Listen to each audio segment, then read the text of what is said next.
We are the Association for Child and Adolescent Mental Health, or ACAMH for short.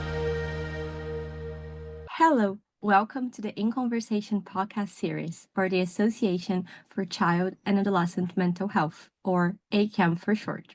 I'm Clara Faria, an ACAMH Young Person Ambassador, and in today's episode, I have the pleasure to talk to Dr. Lena Keuppens from Leuven University. Dr. Keuppens is a psychologist and PhD student whose research focuses on cognitive behavioral sleep treatment for adolescents with ADHD.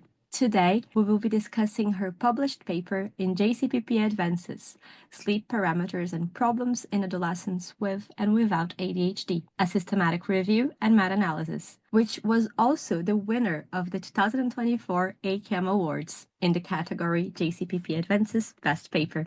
If you're a fan of our In Conversation series, please subscribe on your preferred streaming platform. Let us know how we did with a rating or review and share with friends and colleagues. Welcome, Dr. Keuppens. Thank you so much for being here today. Can you start with an introduction of what you do and how you became interested in ADHD research? Thank you so much for having me, Clara. My love for research really took off during my master's in psychology, where I had the privilege of working on my thesis about ADHD under the guidance of Saskia van der Oort.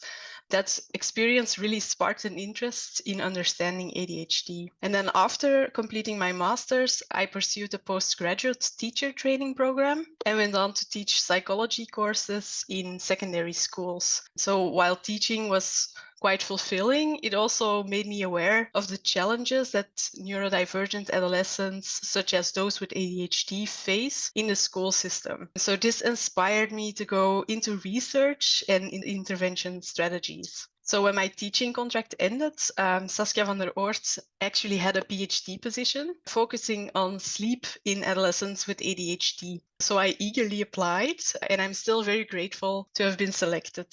During my PhD, I got to work together with the whole Siesta team. So that includes Saskia van der Oort, Via Marten, Dieter Baes, Bianca Boyer, and Marina Dankaert. And we researched sleep in adolescents with ADHD and developed a sleep intervention to address these sleep problems. And as you said, in addition to research, I also work as a psychologist in the ADHD and autism team at the Academic Practice Center of the Faculty of Psychology and Educational Sciences at the KU Leuven. So I actually get to combine three things that I really love: research, teaching, and clinical work.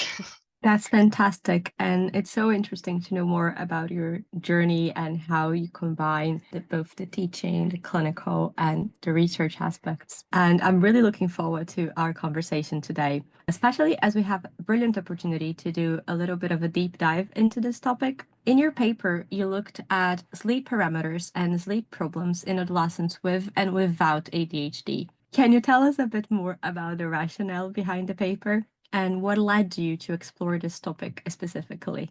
Yes, thank you. I'm excited to discuss our paper. The rationale behind our paper stemmed from the significant prevalence of sleep problems in adolescents with ADHD, and that is shown in previous research. For example, Langberg and colleagues, they found that actually up to 72% of adolescents with ADHD experience sleep problems. And moreover, specifically adolescence is a developmental period marked by significant changes in sleep patterns, behaviors, and also an increase in sleep problems, which can be even more pronounced in those with ADHD. So we wanted to provide a comprehensive comparison of objective and subjective sleep parameters, sleep problems, and also sleep hygiene. I just wanted to ask you, was this your first systematic review and meta-analysis? Because at ACAMH, we just started a new branch dedicated to early career researchers, and we know many of them are eager to develop their skills in evidence synthesis. And I just wanted to know more about how is that process for you, and if you would recommend any particular resources. What a lovely initiative. Yes,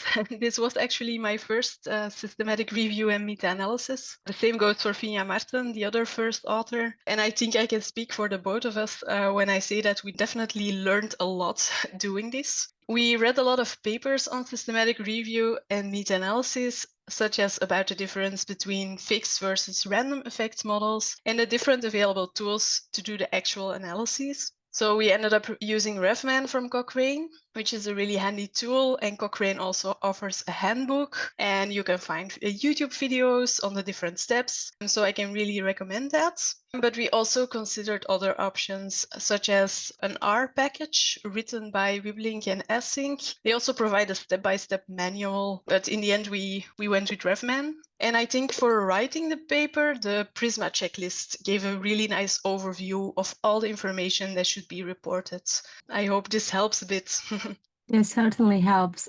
Well, doing a deep dive now into the paper itself. In your paper, you look at several sleep parameters, both in adolescents with and without ADHD. It is a fantastic and very robust piece of work. What would you say were the main findings? Thank you so much, Clara. Yeah, so the goal of the paper was to compare objective and subjective sleep parameters, sleep problems, and sleep hygiene in adolescents with and without ADHD. And we ended up with 13 eligible studies. So in total, we had 2,465 adolescents with ADHD and 18,417 controls. And our findings showed that adolescents with ADHD report significantly more disturbed sleep parameters, subjectively measured, compared to their typically developing peers, such as total sleep time, sleep onset latency, and sleep efficiency. We also found that adolescents with ADHD report significantly more sleep problems, such as daytime sleepiness, more sleep disturbances in general, and also insomnia, at least when doing the analysis without a study with a poor score on the Newcastle-Ottawa scale. And interestingly, the few studies, 3 actually, that used objective measures did not find significant differences between the groups. And then lastly, sleep hygiene. Well, unfortunately, there weren't enough studies reporting a link between sleep hygiene and sleep comparing adolescents with and without ADHD, so we can't say anything about that. That's a very comprehensive summary, thank you. And listening to you talk about the results, I think the one that got me thinking the most was the fact that on the papers that reported on objective sleep measures in ADHD, you didn't find a difference between adolescents with ADHD and adolescents without ADHD. And I was just wondering, did any particular result of the systematic review surprise you? And if that finding I just mentioned also surprised you and you want to discuss more about it, feel completely free to do so. Yeah, in a way, I was surprised that we didn't find differences on the objective outcomes. However, this is partially in line with findings of meta-analysis on sleep in children and adults. So maybe it isn't that surprising. And something else I do find surprising is that there is so little research on sleep hygiene in adolescents with ADHD, because this is a factor that contributes to sleep problems and is actually quite modifiable, so can be used in interventions to improve sleep. So that I think that is the most surprising of these findings. In your paper, one thing I also thought was really interesting was that most included studies, as we've said, only looked at subjective sleep variables. Do you think that this might have an impact on the results and on the development of future interventions for sleep in youth with ADHD? I think that this shows that we need to take the subjective experience of sleep problems seriously. After all, sleep problems are inherently subjective. This is also the case when clinically diagnosing insomnia, for example, basing on the International Classification of Sleep Disorders, the ICSD-3, that is also purely based on subjective experiences. And also intervention research, for example, that of Harvey and colleagues, has shown that objective sleep measures or sleep parameters might not accurately represent treatment changes because the subjective perception still might be different. To give an example, falling asleep faster in under 2 hours might already be fast and an improvement for some individuals, while for others, lying awake for 20 minutes is already way too long. Oh, that's really interesting. Yeah, I haven't thought about that actually. The example you gave really made it clear, like how subjective parameters not always reflect clinical severity or clinical practice. And well, still on subjective sleep parameters, well, reading your papers, as you've said, it was clear that one of the main takeaways was that subjective sleep parameters are worse in adolescents with ADHD compared to their typically developing peers. And considering the importance of sleep for mood regulation and for neurodevelopment, what would you say would be the next steps regarding interventions? And I know you published a pilot study on this topic recently, and yeah, it would be great to have your view on it. I think that the first step starts before intervention and should be to routinely include sleep assessments in the ADHD diagnostic process, or even GPs, general practitioners, could ask about it because sleep problems are often overlooked and clinicians often only ask about it broadly, like, how is your sleep? And I think we should be asking more specific questions about sleep patterns, about bedtime routines, and also these sleep hygiene practices. So then in the next step, regarding the development of sleep interventions, we would have to look at other research as well, because based on our meta-analysis, I can't really say anything about it. So when we look at the work, for example, of Martin and colleagues, or Burgtien and colleagues, or Cusick and colleagues, they show that adolescents with ADHD show more inadequate sleep hygiene practices than their typically developing peers, and that these inadequate sleep hygiene practices actually lead to sleep problems. So that is, for example, why we included sleep hygiene as a main focus in the sleep intervention we developed for adolescents with ADHD, which we called Siesta, which is the acronym for Sleep Intervention as Symptom Treatment for ADHD. And Siesta is a CBTI, so a cognitive behavioral therapy for insomnia intervention, specifically adapted to the needs of adolescents with ADHD. And it has 7 individual sessions with the adolescents and 2 caregiver sessions. And in this pilot we did,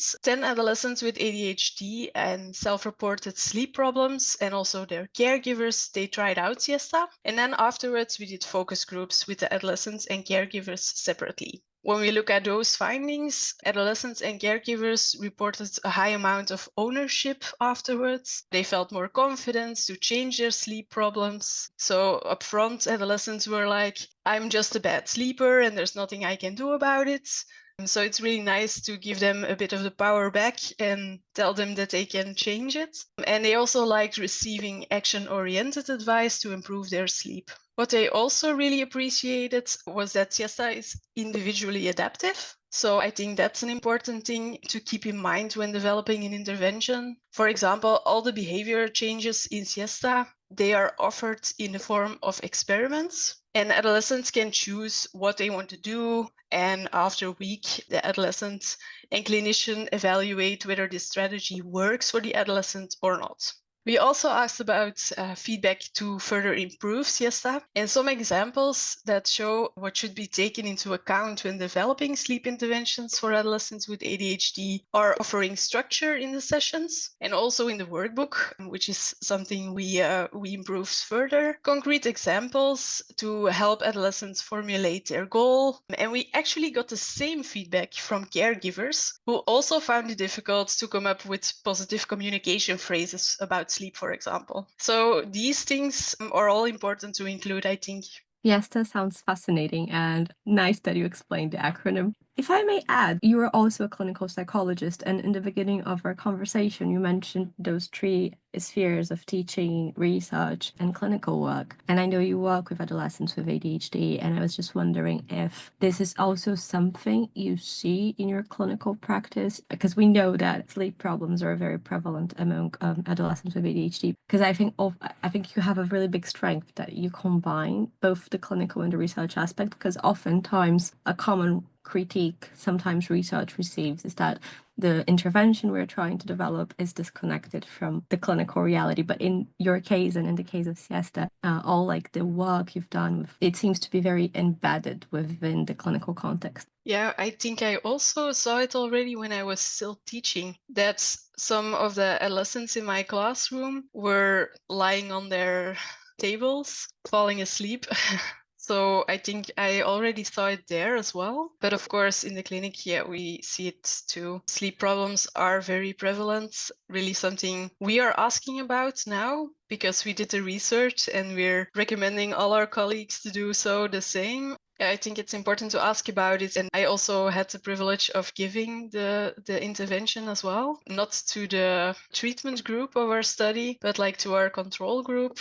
So that was not part of the study. So I was not biased or anything. It was really fun because after this pilot, of course, we did a large randomized control trial to test effectiveness of the intervention. And that's the context that I'm now talking about. So it was a large study with 92 participants, and then they were randomized into either receiving siesta next to their treatment as usual for ADHD, or randomized into the other group, which just continued with their treatment as usual. And then we did a post-test measure and then also a follow-up measure. And then after that part, the group who didn't receive the training was still offered it, although outside of the study, but still to offer everybody the same choice if they wanted to participate or not.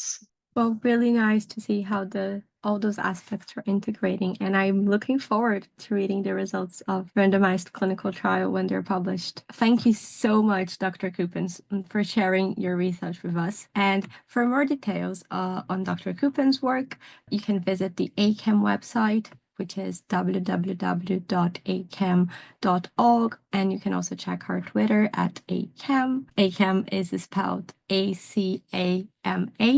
And do keep an eye out for other podcasts in the In Conversation series. And don't forget to follow us on your preferred streaming platform. Let us know if you enjoyed the podcast with a rating or a review, and do share with your friends and colleagues. Thank you so much for the listen.